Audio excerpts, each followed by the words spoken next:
Hey everyone! A few days ago you may have noticed that I announced the Pursuit of Squash December competition. After recording my attempt the other night, I thought it'd be pretty helpful to go over some tips on how you can go about beating my score. In this video I'll go over a few things you can do to make your forehand drive as consistent as possible and how to progress through learning them. If you manage to record yourself performing this challenge, you'll be able to do some self-analysis and hopefully see where you can improve. Let's get right into it. The first thing you should look to do is hit the ball at the same position in relation to your body. If you watch carefully, you'll see that I try and make contact with the ball when it is just in front of my left leg, usually somewhere between my knee and hip height. If the ball veers off course, you should try and anticipate where the ball is going to land and set yourself up so that no matter where the ball bounces, you'll always be hitting it in the same area. Once you feel that you're making consistent contact with the ball, the next thing you can look for is your shoulder position. Try and begin your swing with your shoulders roughly parallel to the side wall. Doing so will help your swing follow the same path each time you hit the ball.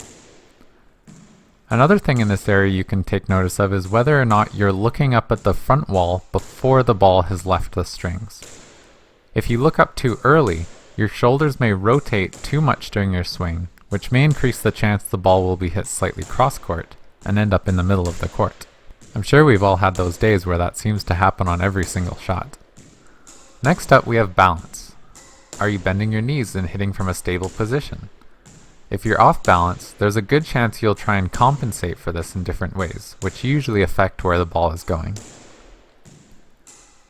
Last but not least is the swing. Are you starting your backswing from the same height each time?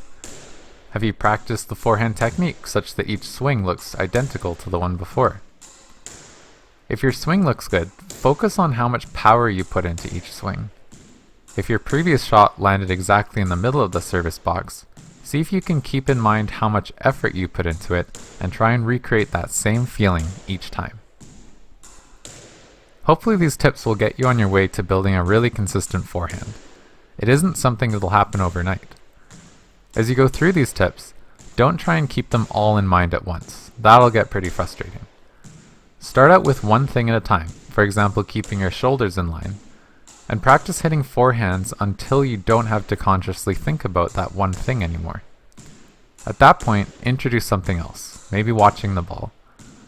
Developing these habits will take time, but it'll be worth it later on for sure.